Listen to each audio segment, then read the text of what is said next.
Chers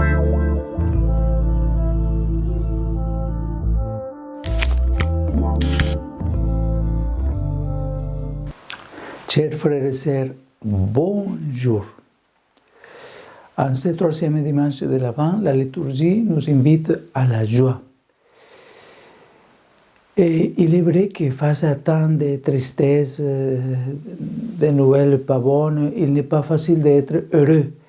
Mais ce n'est pas de cette joie du monde que nous parle la parole de Dieu. C'est la joie de ceux qui savent qu'ils sont un Dieu qui nous aime immensément et qui nous a envoyé un sauveur qui nous a appris à aimer et à être aimé. Aujourd'hui, sous forme de pilule, étant en paix avec Dieu et avec les autres, en toutes circonstances, présentons nos demandes, nos besoins, nos préoccupations par la prière et la supplication. Nous sommes donc proches de la célébration de la naissance de notre Sauveur et du début de la naissance de la rédemption. Le prophète Sophonie s'adresse à la petite portion du peuple d'Israël par ces paroles.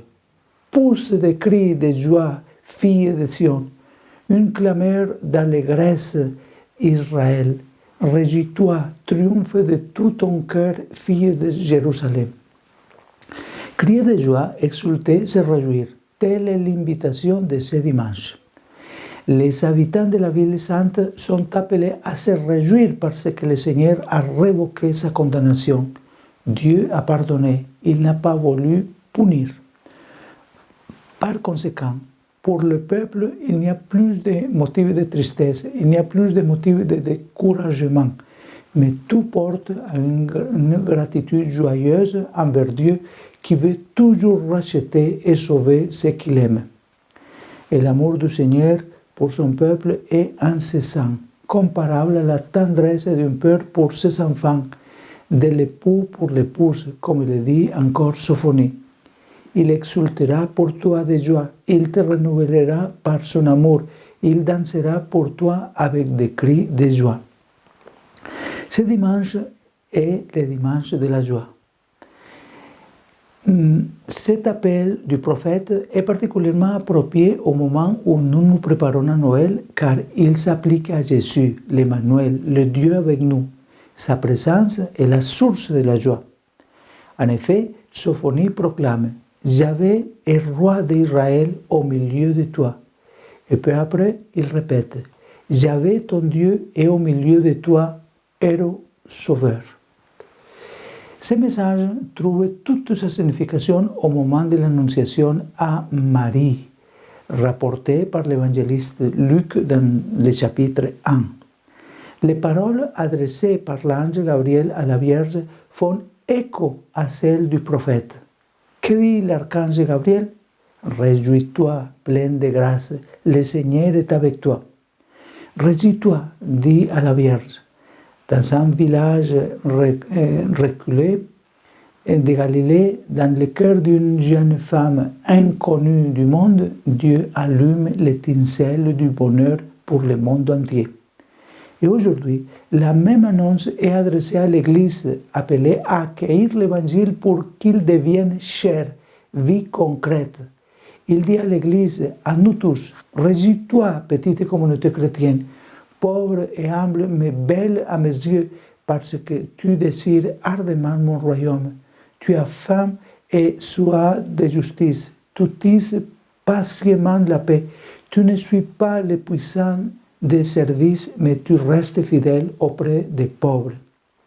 Et ainsi, tu n'as peur de rien, mais ton cœur est dans la joie. Si nous vivons ainsi, en présence du Seigneur, notre cœur sera toujours dans la joie. La joie de haut niveau. Quand elle est là, est plénitude, et la joie humble de tous les jours, c'est-à-dire la paix. La paix est la joie plus petite, mais elle est la joie. Aujourd'hui, Saint Paul nous exhorte lui aussi à ne pas nous angoisser, à ne pas désespérer pour rien, mais en toutes circonstances, à présenter à Dieu nos demandes, nos besoins, nos préoccupations par des prières et des supplications. La conscience que dans les difficultés, nous pouvons toujours nous adresser au Seigneur et qu'il ne rejette jamais nos invocations est un grand motif de joie. Aucune préoccupation, aucune peur ne réussira jamais à nous ôter la sérénité qui ne vient pas des choses humaines, des consolations humaines. Non, la sérénité vient de Dieu, de savoir que Dieu guide toujours notre vie avec amour et qu'il le fait toujours.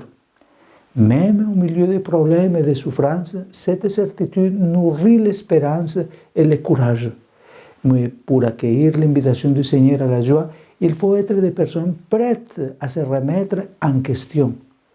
Qu'est-ce que cela signifie? Précisément comme ceux qui, après avoir écouté la prédication de Jean-Baptiste, lui demandent « Tu prêches ainsi et nous, que nous faut-il donc faire ?» Moi, qu'est-ce que je dois faire?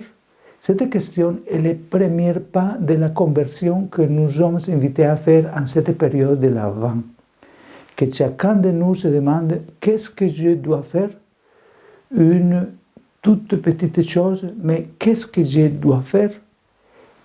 Et que la Vierge Marie, qui est notre Mère, nous aide à ouvrir nos cœurs au Dieu qui vient, afin qu'il inonde de joie toute notre vie. Et qu'elle obtienne pour nous sa bénédiction, au nom du Père et du Fils et du Saint-Esprit. Amen. Bonne journée à vous tous.